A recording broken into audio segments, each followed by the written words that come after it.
오늘은 요셉의 이야기를 나눕니다. 요셉의 이야기를 알기 위해서는 속사람을 먼저 알아야 됩니다. 그동안 나누었지만 한 번 더 정리를 하겠습니다. 성경이 약속한 모든 복, 하나님의 복은 속사람에 임하는 것입니다.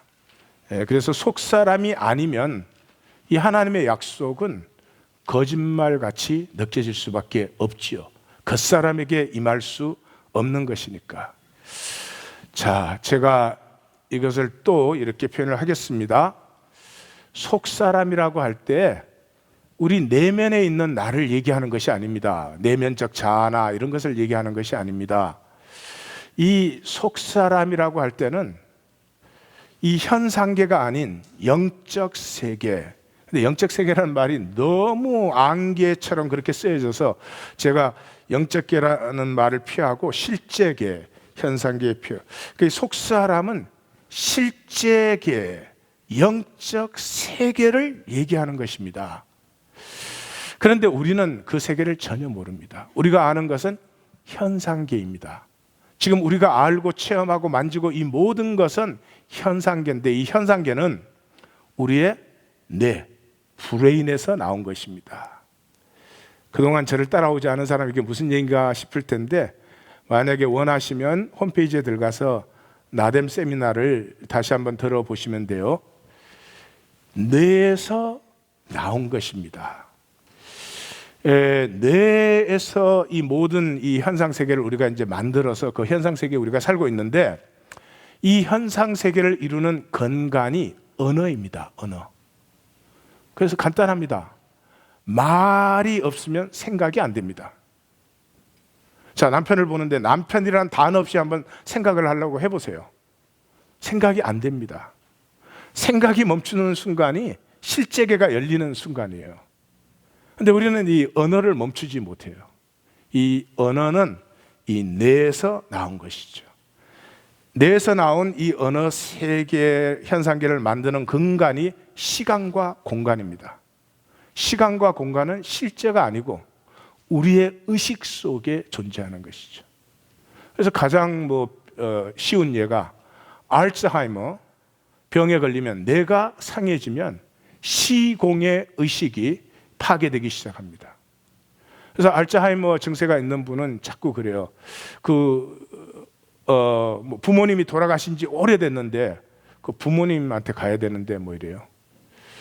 자식이 한국에 살고 있는데 걔가 왜 안 왔냐 오늘 이래요. 시공간의 의식이 파괴되기 때문에. 그 정도만 합시다. 더 했다가 맞을 것 같은 표정들이에요.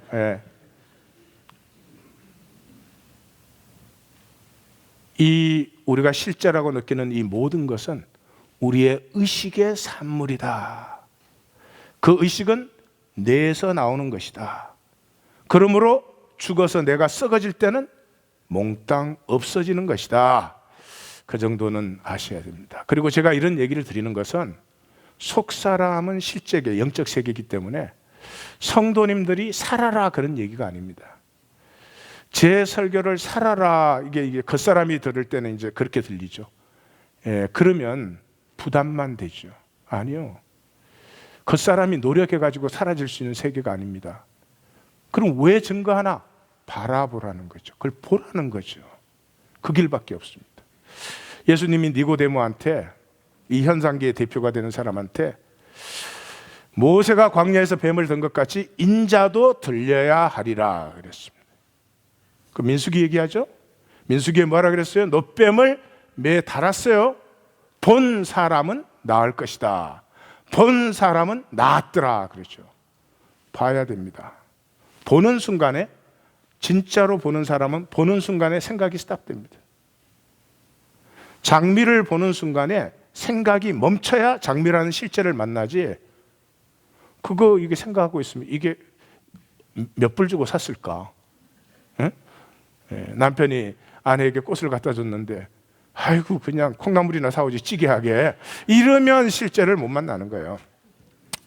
그러니까 제가 말씀드리는 건 보라는 거예요. 성경은 굉장히 이상한 얘기를 합니다. 우리는 그냥 읽어요. 굉장히 이상한 얘기 중에 이상한 얘기가 내 안에 계신 이 그래요. 내 안에 내가 있지. 딴 사람이 있으면 그 분열증 환자 아니에요? 근데 내 안에 계신 이 그래요. 사도 요한은 내 안에 계신 이, 사도 바울은 내 안에 그리스도, 또 내 안에 살고 계시는 그리스도, 이런 식으로 표현을 굉장히 많이 나옵니다. 근데 우리는 그 굉장히 이상한 얘기를 다 잘하는 것처럼 이렇게 쓱 읽어요. 예. 원리를 이해하고 있지 실제를 아는 것이 아니죠. 내 안에 있는 이 그리스도, 이 그리스도가 내 속사람이에요. 속사람이에요. 그래서 옛사람이 죽으면, 겉사람은 옛사람이 아닙니다. 옛사람이 죽으면 새 사람은 겉사람과 속사람 두 사람이 있는 것입니다. 그러니까 성도님들이 거듭났다면 분명히 두 사람이 자기 안에 있어야 됩니다. 자기 안에 있지 않으면 옛사람이 있는 것이죠. 사도 바울은 또 이렇게도 표현합니다. 옛사람은 육에 속한 사람, 영적 세계를 전혀 알지도 못하며 들을 수도 없습니다. 영에 속하면서부터 두 가지 사람이 생겨나는데, 영에 속한 사람과 육신에 속한 사람이 있다, 이렇게 말을 합니다. 좀 이따 또 설명하죠. 그래서 내 안에 계신 이 그리스도를 속사람이라고 합니다. 이 속사람의 특징은 하나님의 법을 즐거워합니다. 주일이니까 예배 가야지, 주일 지켜야지, 봉사해야지, 그런 것이 아니에요. 즐거워하는 것이죠. 성령께서 하시는 일은 이 속사람을 강건케 하시는 일을 하신다. 사도 베드로는 썩지도 않고, 이 속사람은 썩지도 않고 더럽지도 않고 새하지도 않고, 겉사람은 아무리 깨끗한 일을 해도 더러워요. 이 겉사람은 생각에서 나오는 거기 때문에 딱 나오는 순간부터 썩기 시작합니다. 생명에서 나오기 때문에 썩지 않습니다. 이만큼만 돼도 굉장히 이제 헷갈려요. 그러니까 그동안에 하나님 믿었다는 사람들이 이제 헷갈리는데, 이제 더 헷갈리는 건 이 겉사람과 속사람이 똑같다는 거예요. 평행이에요. 그러니까 겉사람도 하나님을 얼마나 좋아하고 사랑하고 헌신적이고 말로 다 못하죠. 겉사람도 선과 의를 행하고, 물론 거기에 겉사람은 이게 붙어요. 나름. 옆에 분에 나 저럴 때 싫더라. 그래도 할 수 없어. 나름. 속사람 겉사람 이게 똑같기 때문에 굉장히 헷갈리는 거예요. 근데 속사람의 이제 특징은 사실은 그게 있죠. 중심의 진실함. 근데 이건 구분이 안 돼요. 왜냐하면 겉사람은 생각으로 하기 때문에 생각으로 할 때 자기가 그렇게 못 살아도 나름 사랑하거든. 그러니까 제가 다른 건 다 상담이 되는데요, 이 속사람 겉사람은 상담이 안 돼요. 최근에 들어와서 제 말씀을 이제 오래 들었으니까 그 한 부부하고 너네 아니야 가짜야 그랬더니 하나고 가버리더라고. 그건 난 교회 안에서는 절대로 말 안 하기로 했어요.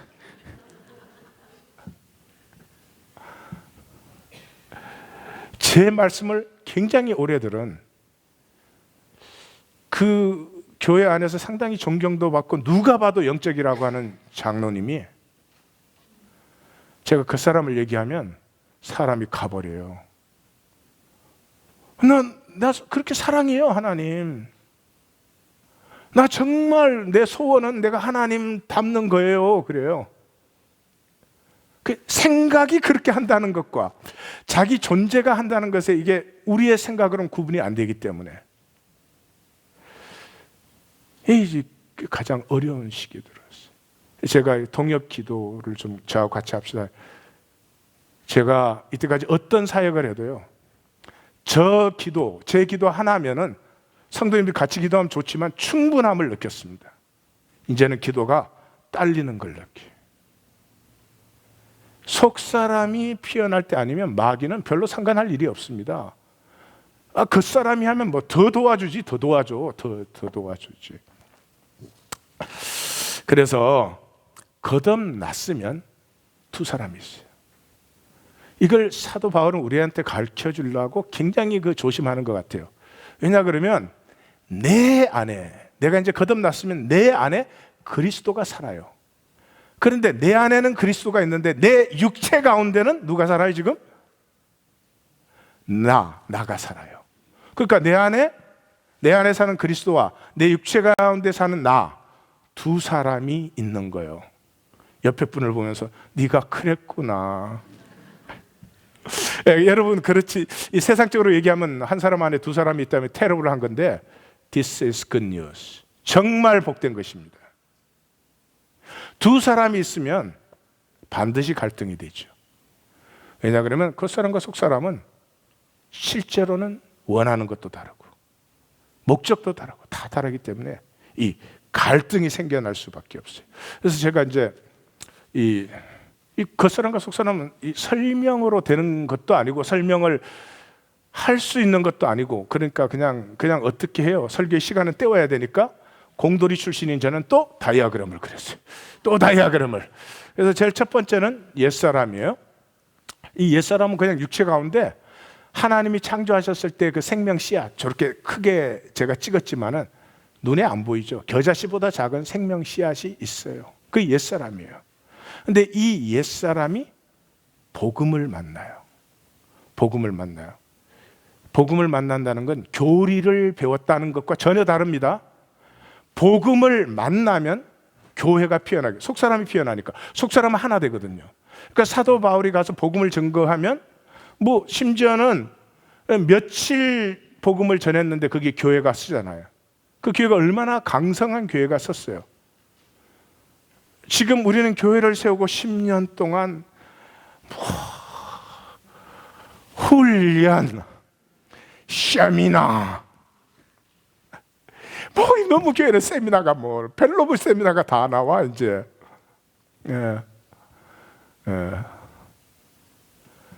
그런데 예수 믿는다고 사람은 모여 있는데 하나됨이 있어요? 자, 옆에 사람은 뺨을 세게 때리고 내가 아픈지 이제 느껴보세요 한번. 용기가 없어 못 하시죠?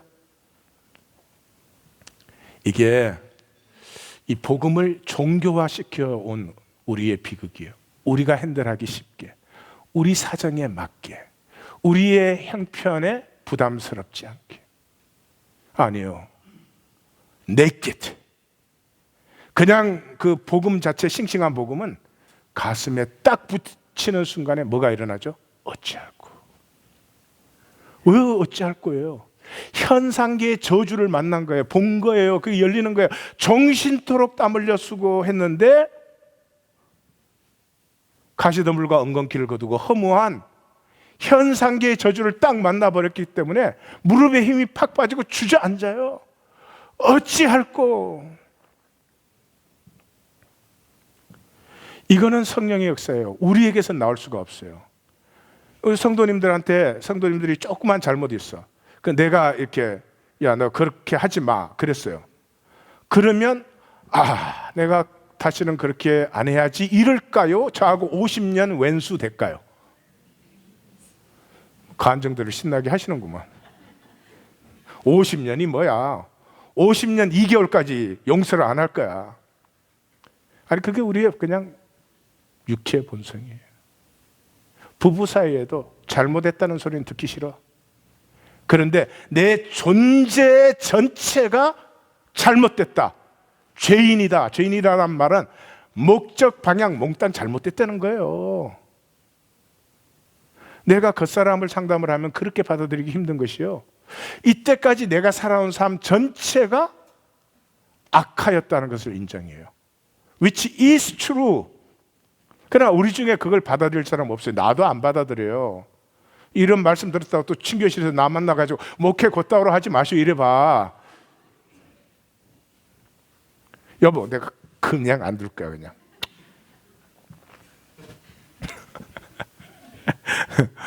그게 어찌할꼬가 영접이에요. 왜 그런 줄 아세요? 바깥에 있는 그리스도를 나한테 끌어들이는 게 영접이 아니고 내 안에 있던 이 씨앗의 껍질이 탁 쪼개지.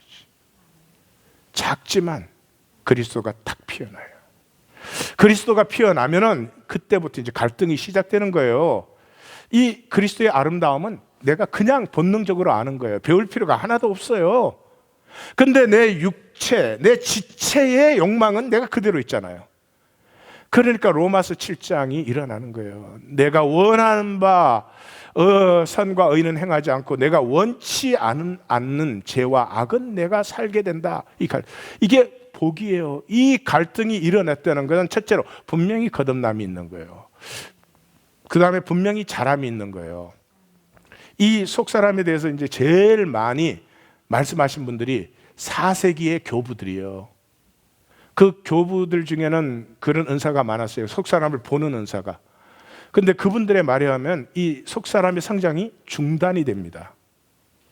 그래서 어떤 사람은 그냥 태어나자마자 죽은 채로 있는 거죠. 그러니까 임신되자마자 그냥 그대로 죽어 있는 사람도 있고, 태어나서 갓난아기처럼 이렇게 그 사람들 그걸 다 봤다고 그럽니다. 그러니까 아마 천국에 가면 제 생각에 다양할 것 같아요. 그게 이제 천국과 지옥 이렇게 쉽게 나눈 것은 그거 천국과 지옥을 가르쳐 주려고, 그걸 가르쳐서 무슨 유익이 있어요? 그러려고 했겠어요? 예수님 마음에는 절대로 이 지옥 쪽으로는 가서 안 된다. 어떤 일이 있어도 가서도 안 된다.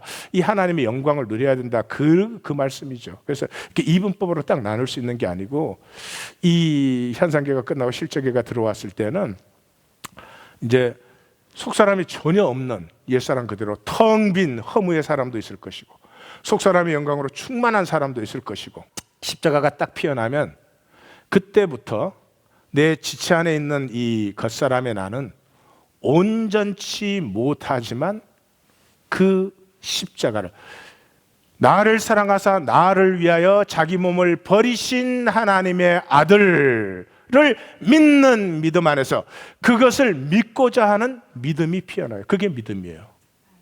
나의 확신이 아니에요. 나의 확신은 믿음이 아닙니다. 내가 예수 믿는다 분명히 그건 믿음 아닙니다. 인간의 확신이라는 것은, 인간은 불확실한 것을 싫어해요. 불확실하면 스트레스가 돼요. 그래서 한쪽으로 결정하는 거예요. 그래서 이렇게 성도님들이 곁에 어떻게 하다 보니까 예수 믿는 사람이 있어서, 또 어떤 사람은 부모가 예수를 믿는 바람에 그냥 그 예수 믿는 부모 밑에서 불교 믿으려면 얼마나 귀찮고 힘들어요. 그러니까 예수 믿은 거예요. 여러분 생각을 해보세요. 이 뉴저지에 교회가 딱 하나 있어요. 저 남쪽 끝에. 그래서 예배 드리러 오려면 주일날 6시간 드라이브 해야 돼. 여러분들 그러면 6시간 드라이브해서 거기 오시겠어요? 가까운 절로 가시겠어요? And my case is ended. 끝. Finished. 이건 하나님이 주신 기회예요. 이걸 믿음이라고 생각하시면 안 돼요. 믿음은 안 믿으려고 해도 믿어지는 거예요. 도망을 치려고 해도 못 도망쳐요. 그게 생명의 믿음이죠. 그래서 이 내 안에 있는 그리스도와 내 육체 가운데 있는 내가 이 싸우는 갈등 때문에 우리에게 뭐가 일어나요? 상하고 통해하는 심리. 나 왜 이러지? 나 왜 이렇게 계속 이렇게 사는 것이지?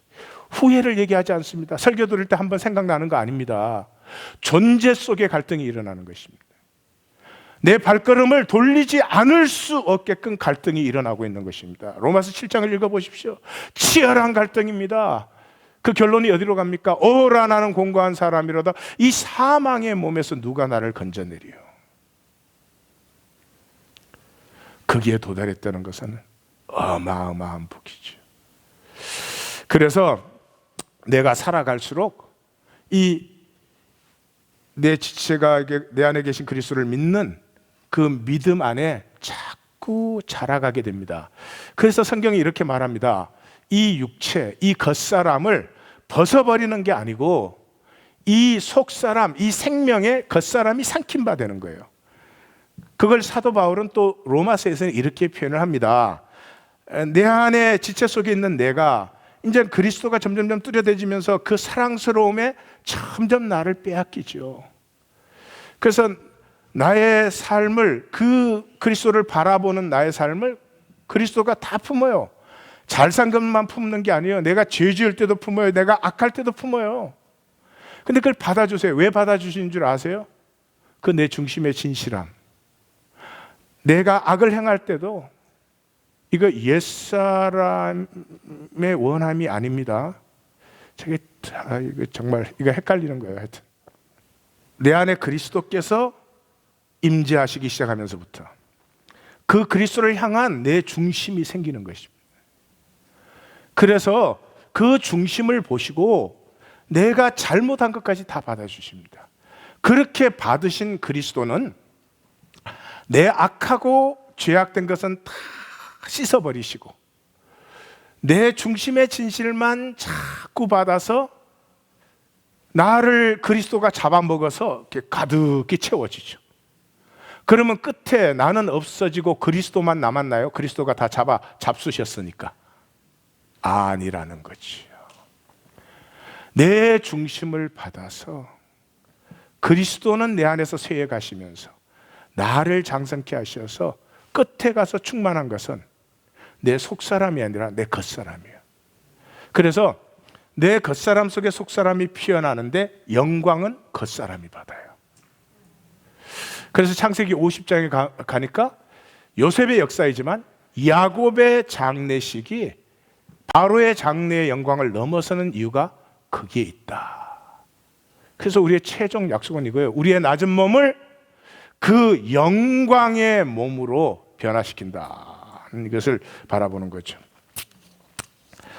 자, 이제 요셉의 얘기를 시작하기 위하여 두 번째 서론은 요셉은 야곱의 속사람이다. 이 속사람의 비밀을 보여주는 것이다. 그러니까 이 요셉은 롤 모델이 아니에요. 요셉이 얼마나 이렇게 훌륭합니까? 여러분도 이렇게 사십시오. 그러면 웃기는 얘기지. 사람, 멋있는 사람을 고양이한테 보여준 다음에 너도 이렇게 살아라 하는 거나 똑같은 거죠. 그게 아니에요. 이 요셉은 우리 자신이에요. 우리의 속사람이에요. 내게서 피어나야 되는 내 자신이에요. 그러니까 그것을 바라봄으로 이렇게 피어나는 것이지 내가 만들 수 있는 것이 아니다 이 말이죠. 그래서 요셉의 이야기는 어떻게 시작돼요? 창세기 37장부터 요셉의 이야기가 시작되는데 이 번역이 그렇죠. 야곱의 족보가 이러하니라 그래요. 톨레도 이런 단어예요. 톨레도 이거 전부 족보로 번역된 대부분 족보로 번역된 단어예요. 창세기에는. 그렇지만 여기는 아니에요. 창세기 2장 4절을 보면 똑같은 단어를 천지가 창조된 내력이 이러하니라. 그긴 참 잘 번역했어. 내력. 근데 왜 여기는 족보라고 했는지 모르겠어요. 야곱의 내력이 이러하니라 이렇게 돼야 돼요. 그래서 속사람의 이야기이기 때문에 성장기가 없어요. 속사람은 성장기가 없어요. 처음부터 그냥 생명이에요. 육체는 자라야 되잖아요. 그래서 예수님의 유학이 이 얘기 들어있어요. 예수님이 유치원 갔다가 옆에 애하고 싸웠대더라. 그런 얘기 말이 말같지 않아. 없어요. 네. 그래서 요셉은 17살부터 그때로는 성인이죠. 성인으로 시작되죠. 옛사람이 없는 거죠. 그리고 성경에서 한 번도 아브라함의 하나님, 이삭의 하나님, 야곱의 하나님이지 요셉의 하나님은 없어요. 창세기의 절반이 요셉 이야기죠. 가장 훌륭하고 위대한 사람, 흠이 없는 사람이죠. 근데 왜 요셉의 하나님이 아니에요? 요셉의 하나님 아니에요. 야곱의 하나님이죠. 겉사람 속에 속사람이 피어나면 영광은 겉사람이 받는다. 다시 말해서 이 부족한 이하권의 겉사람 속에 하나님의 생명 씨앗이 자라나서 그 속사람이 충만하게 됐을 때 영광은 이하권이가 받는다.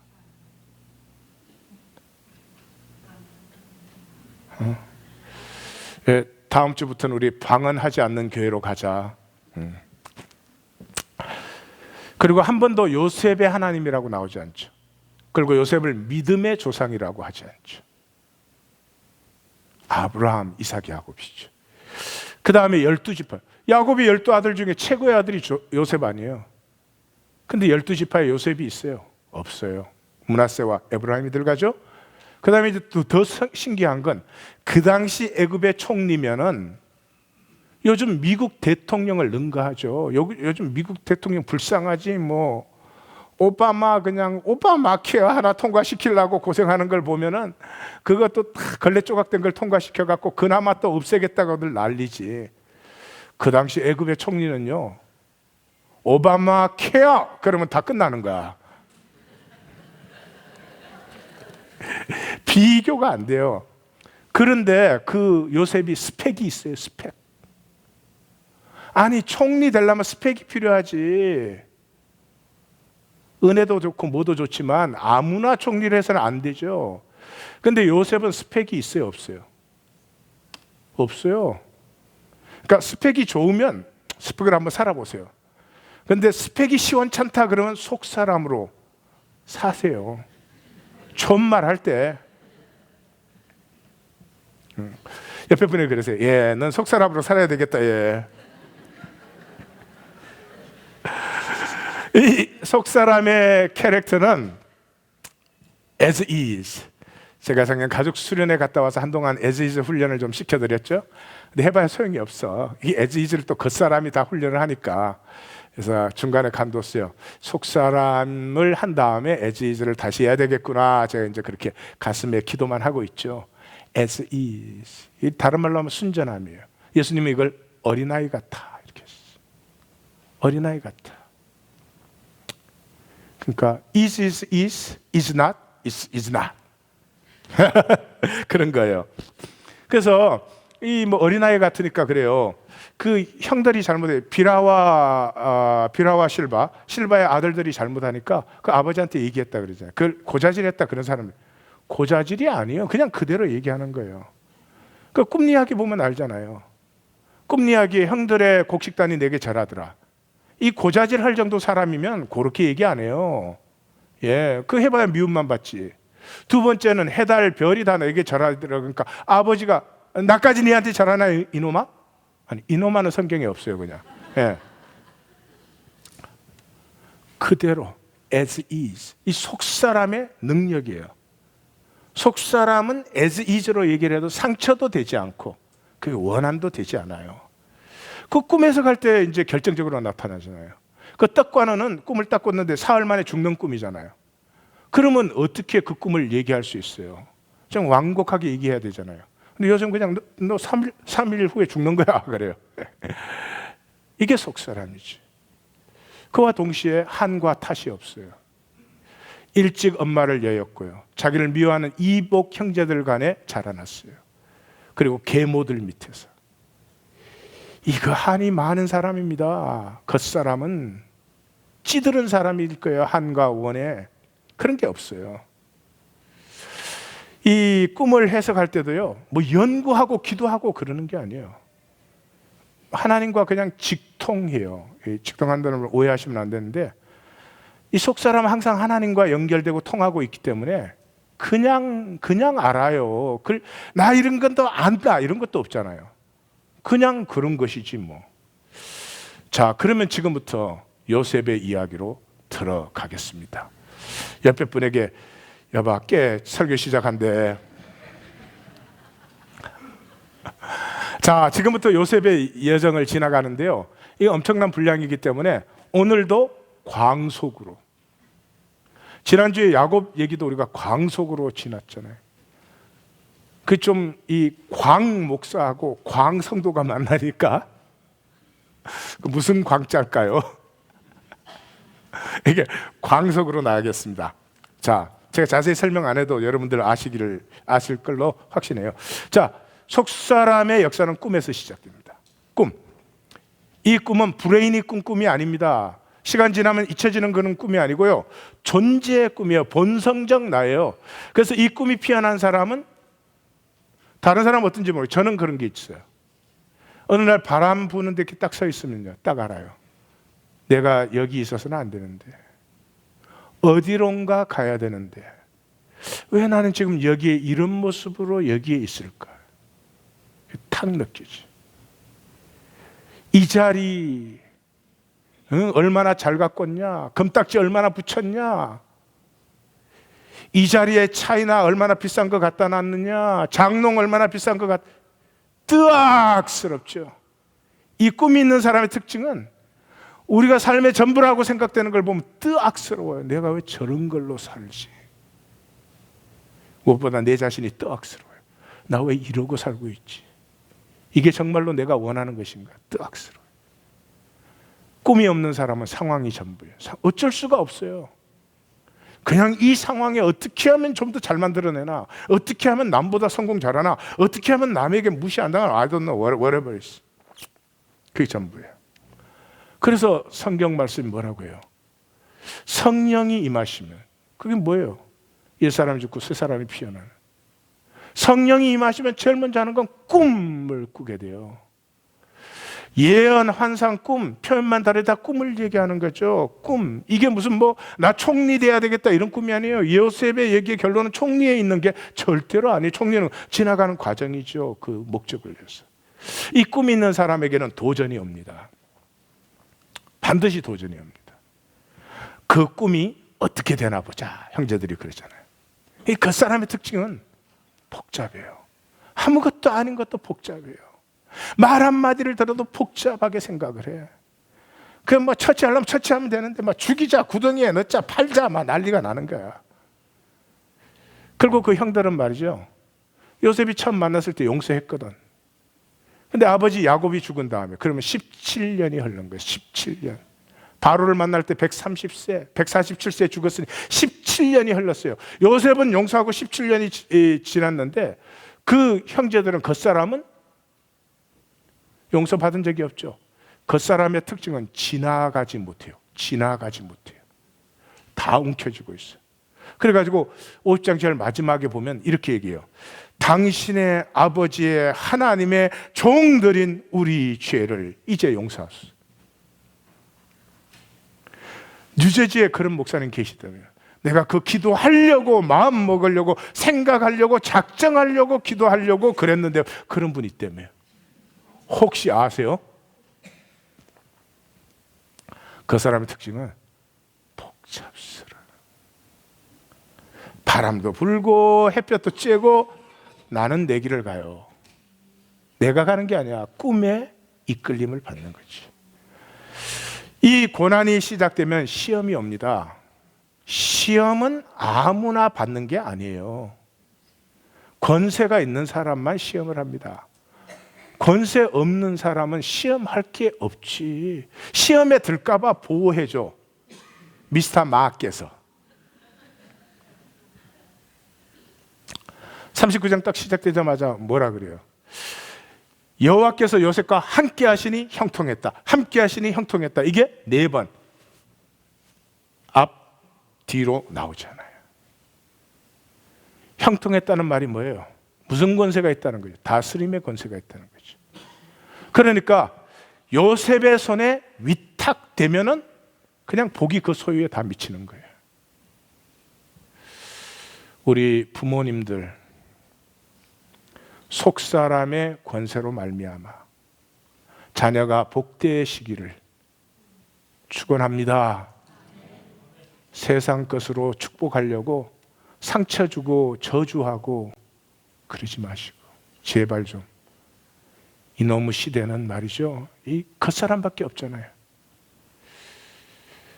내가 다스림의 권세가 회복되면 내 주변의 모든 것이 복을 받아요. 그럼 내 자녀가 복을 받지 못하면 내가 누구에게 복이 될 수가 있겠어요?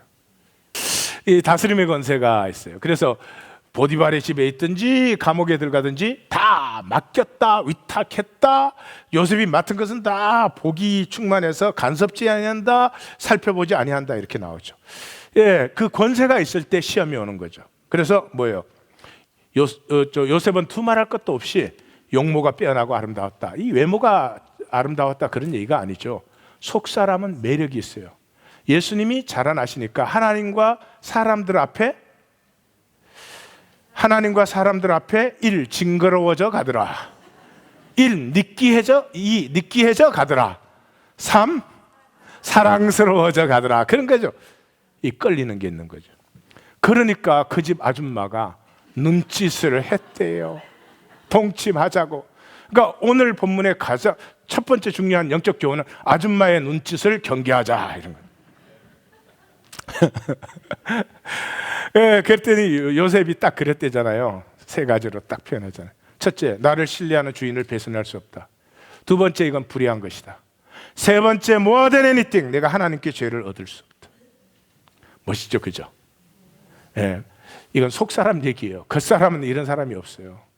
겉사람은 생각을 해보세요. 첫 번째, 그 청을 받아들이면 혜택이 얼마나 많겠어요. 두 번째, 충분히 안전합니다. 예?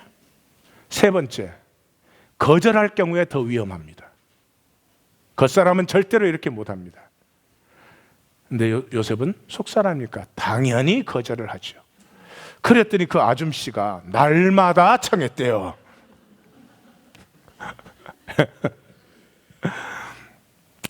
그래가지고는 그래도 말을 안 들으니까 이제 무고하게 제가 나 어떻게 하려고 그랬어요. 막 그랬죠. 그러니까 그 친위 대장 보디발이 들어와 가지고 이 요셉을 감옥에다 딱 쳐놨어요. 이 무슨 말이죠? 그 친위 대장이 마누라 안 믿어요. 요셉을 믿는 거예요.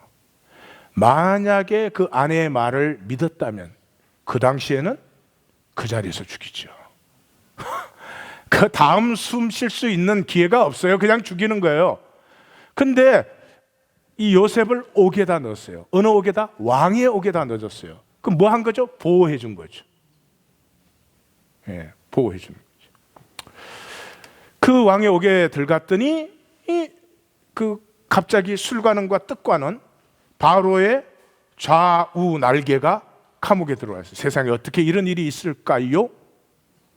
그래서 들어와 가지고 들어오니까 친위 대장이 요셉 보고 뭐라 그랬어요? 요셉으로 하여금 그 두 사람의 수종을 들게 했어요. 다시 말해서 어떻게 됐어요? 하나님이 정치학 박사 과정에 넣으신 거죠. 두 사람과 얘기를 하면서 바로의 그 체제가 어떻게 되는지, 시스템이 어떻게 되어 있는지 뭐가 환하게 알죠. 그 다음에 때가 되니까 이 두 사람이 꿈을 꿨네. 근데 꿈을 꾸고는 이 해석을 못하니까 안색이 안 좋아. 왜 안색이 안 좋아요? 그러니까 꿈을 꿨다. 꿈을 꾸니까 술관원은 그러니까 포도나무 세 가지가 피었는데 그 싹이 나고 꽃이 피고 송이가 풍성해져서 즙을 짜서 내가 바로에게 드렸다. 뭐 떡관원은 이 뭐 떡 세광주리를 머리에 이고 있는데 새들이 먹었다. 그러니까 이제 당신은 3일 후에 석방되고 당신은 3일 후에 죽습니다. 네, 이렇게 됐죠. 근데 이제 첫 번째 술관은 3일 후에 석방될 것입니다 라고 해석을 해주고 나서 뭐라 그래요? 잘 되시거든 나를 생각해 주십시오. 나는 히브리에서 끌려온 자인데 여기서도 옥에 갇힐 일은 하지 않았습니다. 간단 성명 명료하지 않아요? 우리 같아서 어땠을까요? 술관은 떡관원이 들어와서 그 사람도 억울하잖아요. 억울하다 그러면 자기도 난리 날까? 그 아줌마 말이에요 진짜 나쁜 여자예요 막 이러면서 나 왜 이렇게 실감나는지 알 수가 없네. 예. 말할 때를 알죠. 속사람의 말이. 말을 할 때를 알고 말을 하면 권위가 딱 있는 거죠. 그런데 그 말대로 딱 석방이 됐어요. 근데 성경은 뭐라 그러느냐? 그 술관원이 요셉을 기억하지 못하고 그를 잊었더라. 이 스토리로 생각을 해봐요. 참 무고하게 갇혀서 그 술관원이 나가기만 나가면 이제 나를 좀 풀어주겠지. 근데 만 2년을 처음에는 시간마다 기다렸을 거 아니에요. 지금 이렇게 공문이 올래나? 그 다음에는 매일 기다렸을 거 아니에요. 인내와 카이로스. 많은 사람들은 여기서 떨어져요. 속사람의 여정이 출발되는 것도 힘들지만 여기서 떨어져요. 내가 뭐 잘못 봤구나. 이건 아니었구나. 속사람은 어떻게 돼요? 그랬는데 바로가 꿈을 꾸죠. 바로가 꿈을 꾸는데 뭐 7 그 살찐 암소가 나타나고 그 다음에 파리한 소가 나타나서 다 잡아먹더라. 7 막 충실하고 그 풍성한 곡식단이 있는데 그 다음에 마른 곡식단이 있어가지고 또 다 하더라. 뭐 이러니까 이제 해석을 못하죠. 그 해석 왜 못해요? 국민학교 3학년짜리도 해석할 수 있는 평범 단순한 건데 이 겉사람은 계산 때문에 못해요. 이 잘못 말하면 어떻게 돼요? 가는 거예요, 가는 거. 그러니까 그거 같은데 말 못해. 그거 같은데 말 못한다니까. 옆에 분에게 나도 네가 의심가는데 말은 못한다 얘. 그래서 그때 그 술관원이 감옥에서 내 꿈을 해석해 준 그 청년이 딱 기억이 났죠. 그래서 바로한테 소개를 해서 바로한테 딱 속사람은 뭐 그대로죠. 당연한 거 아닙니까? 7년 풍년 후에 7년 흉년 들어옵니다. 2번 반복하신 것은 반드시 속히 이루어지는 것입니다. 그랬더니 이 속사람은요, 자기 길을 자기가 스스로 열어요. 온갖 도전 속에서 자기의 길을 자기가 여는 능력이 있는 거죠. 그렇게 해서 너는 내 집을 다스리라, 애굽 온 땅의 총리가 되게 하라, 이렇게 하죠. 거기에서 이제 반전이 일어나는 거예요. 반전. 이 반전이 뭐예요? 나됨으로 너됨을 회복시켜서 우리됨이 완성되는 거죠.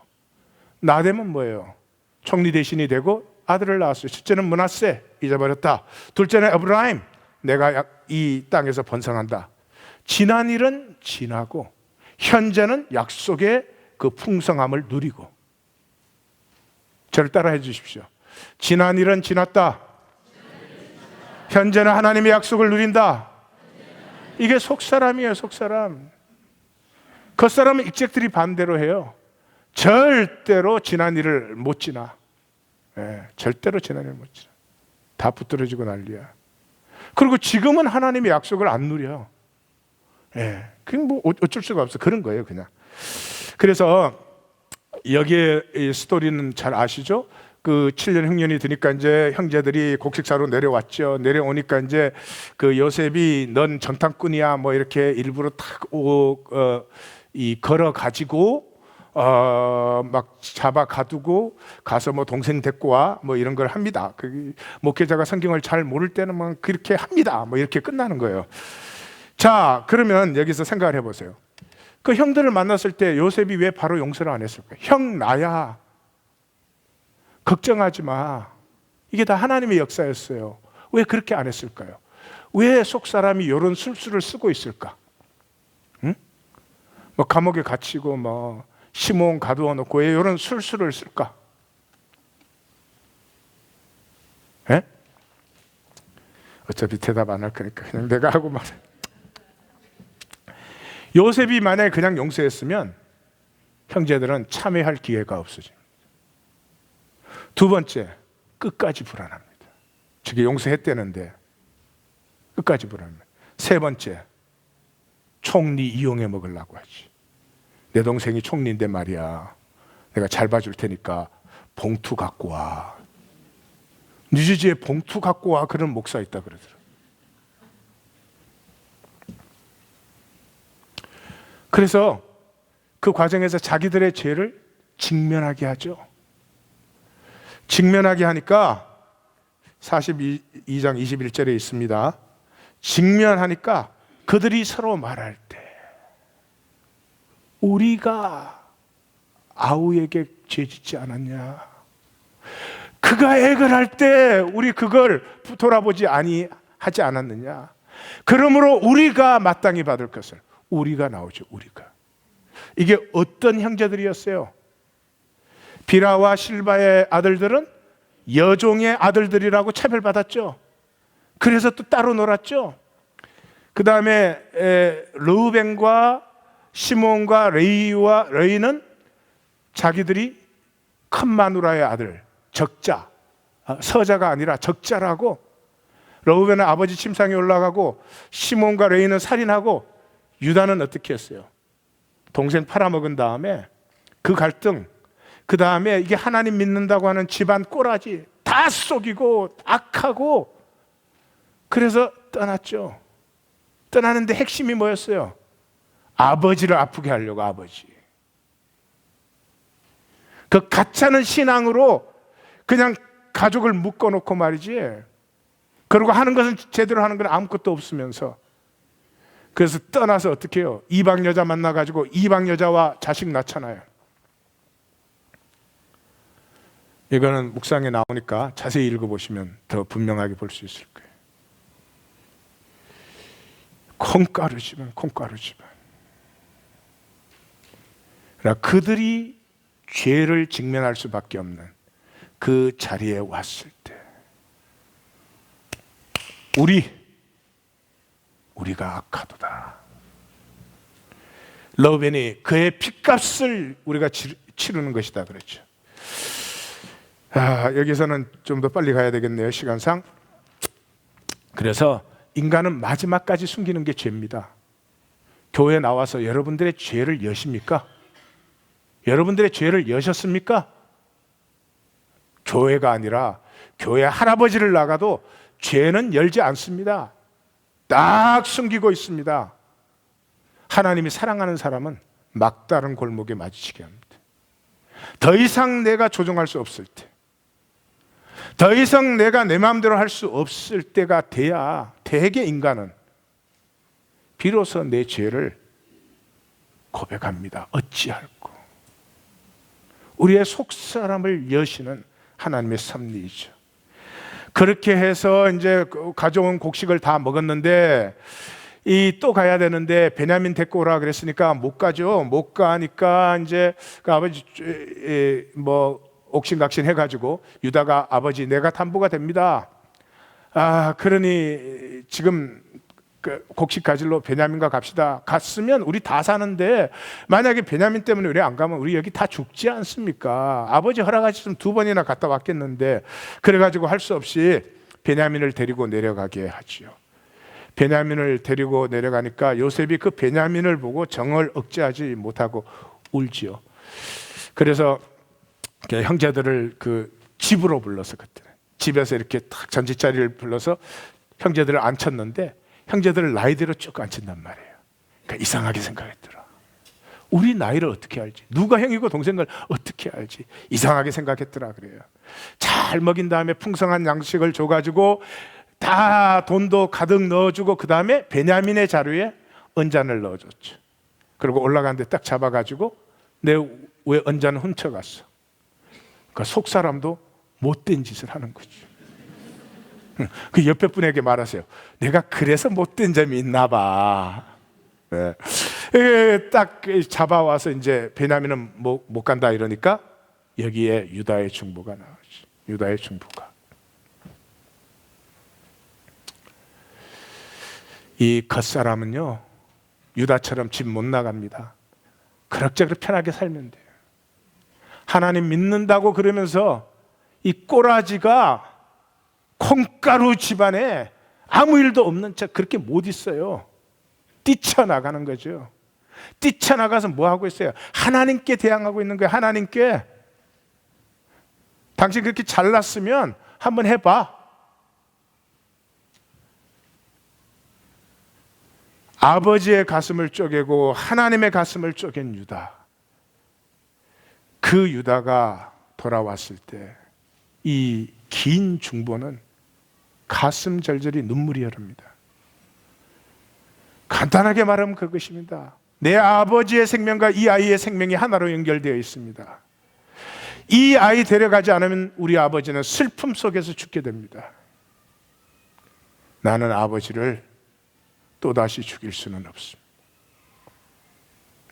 나를 대신, 아이의 생명 대신 나를 대신하여 내 아버지를 살려주십시오. 여기서 요셉이 터졌다고 나옵니다. 요셉이 터져서 요셉이 자기를 밝히죠. 그러고는 말합니다. 3번이나 하나님이 보낸 것입니다. 하나님이 보낸 것입니다. 하나님이 보내신 당신들이 아닙니다. 염려하지 마십시오. 두려워하지 마십시오. 속사람은요 우리의 삶에 일어나는 일상적인 사건을 하나님의 구원의 섭리로 승화시키는 능력이 있어요. 예. 그래서 좋은 일을 만났든 좋지 않은 일을 만났든 모든 것 속에서 합력하여 선을 이루시는 하나님의 은혜를 누리는 것은 속사람이다. 그렇게 해서 이제 야곱한테 올라가니까 야곱이 요셉이 살았다 그러니까 나 이제 죽어도 좋다. 죽어도 좋다. 그러고 내려가서 이제 바로를 만났죠. 그리고 이렇게 고백을 합니다. 야곱이 바로에게 아뢰되 47장 9절 다 같이 읽겠습니다. 야곱이 바로에게 아뢰되 내 나그네 길에 세월이 130년이니이다. 내 나이가 얼마 되지 못하니 우리 조상의 나그네 길의 연조에 미치지 못하나 험악한 세월을 보내었나이다. 속사람을 피워내는 길은 험악한 세월입니다. 성도님들 죄송하지만 편하게 살려고 하지 마십시오. 겉사람이 편하면 속사람이 죽습니다. 겉사람이 고난을 정직하게 맞아들이면 속사람이 살아나는 것입니다. 전적인 우리의 선택입니다. 그리고 요셉을 불러서 맹세를 시키고 내가 죽거든 반드시 애굽에 매장하지 말고 약속의 땅에 매장을 해달라. 야곱은 약속을 바라보며 그 생애를 마감합니다. 여기에서 12지파에 대한 예언 기도가 나오잖아요. 그 예언 기도에서 가장 중요한 것은 이것이에요. 유일하게 속사람의 복을 받은 지파가 유다 지파예요. 요셉이 아니었습니다. 요셉은 땅의 기름짐을 축복받습니다. 그대로 유대인들은 땅의 것을 잘 누립니다. 그러나 저들은 속사람의 비밀도 실제계도 영적 세계도 모릅니다. 그래서 유대인은 그렇게 풍성하고 성공하고 세상 역사를 다 장악하면서도 정신병이 다른 민족에 비해서 6배가 높습니다. 유전병이 다른 민족보다 배가 높습니다. 그 속의 갈등일 것 같아요. 제 생각에는 속 사람의 복이 뭐예요? 내 안에 메시아가 그리스도가 피어나는 거죠. 그 축복을 얘기하고 있어요. 형제들의 찬송이 된다. 형제들이 너 앞에 절하리로다. 그 내 앞에는 내 안에 있는 그리스도죠. 수사자 같고 암사자 같으니 누가 당하겠어요? 규가 유다를 떠나지 않으며 통치자의 지팡이가 떠나지 아니하기를 실로가 오시기까지. 실로라는 말은 그에게 속했다 평정된다. 쉬운 말로 안식이에요. 이 땅에 안식이 오기까지 유다가 통치를 해요. 메시아가 통치를 하는 거죠. 이것을 봤습니다. 겉사람과 속사람 한번 비교를 하는 건 속사람보다 살아라 그런 얘기가 아니고 그냥 보실 수 있어야 돼요. 그 사람의 특징은 요령으로 삽니다. 원리는 알아요. 분명히 원리를 압니다. 십자가의 사랑, 그걸로 구원받았다 알아요. 그러나 그게 생명의 원리인데 그 원리를 살지는 않아요. 원리로 구원받았다. 인정해요. 받아들여요. 다 해요. 그렇지만 그 원리로 살지는 않아요. 그러니까 원리는 알지만 실제는 못 누려요. 그걸 요령이라 그래요. 속사람은 순전합니다. 계산이 너무 많으면 본인에게도 좋지 않고 무엇보다 계속 그 사람을 강화시켜요. 그 사람은 사람에게 보이려고. 예수님의 핵심 아니에요. 속사람은 엄밀한 중에 계시는 아버지예요. 겉사람은 정함이 없어요. 상황과 환경에 리액트 하니까 정함이 없죠. 속사람은 자기 길을 가요. 감옥에를 들어가든 뭐로 하든 그냥 자기 길을 가는 스토리지. 이 겉사람은 죽음에 사로잡히기 때문에 죽지 못해요. 속사람은 죽음을 품어버려요. 예, 죽음을 품음으로 그 안에 있는 모든 것에 자유를 허용해요. 한마디로 말하면 이거예요. 나의 원대로예요. 겉사람은. 속사람은 아버지의 원대로예요. 근데 여기서 만약에 내가 겉사람으로 살고 있다, 내가 새 사람으로서 겉사람으로 살고 있다 그러면 복된 것이에요. 사실은. 근데 내가 겉사람으로 살고 있으면서도 어찌할 거가 없다, 그건 옛사람이에요. 겉사람이 아니고. 내가 새 사람인데 겉사람으로 살고 있으면 상하고 통해하는 심령, 어찌할 거 오라나는 공고한 사람이로다, 이게 내 안에서 일어나가지고 내 속사람이 막 풍성풍성 막 이렇게 자라고 살이 찌고 그러는 거죠. 그래서 성경의 마지막 책인 요한복음 뭐라고 말해요? Come and see 그러잖아요. 와서 보라. 와서 세미나 들으라. 안 그러고 와서 신라이존 참석해라. 그 중요해요. 영업상 와 보라. 뭐를 봐요? 속사람. 내 안에 속사람을 보셔야 돼요. 내 안에 속사람을 보지 않는 사람은 열등의식에 평생을 종노릇해요. 이 겉사람의 위선과 거짓을 보고 있잖아요. 절대로 일어나 걷지 못합니다. 속사람을 보는 순간부터 생수의 강이 내 속에서 넘쳐 흐르지요. 우리 성도님들은 꼭 받으십니다. 꼭 받으십니다. 반드시 받으십니다. 기도하십시다.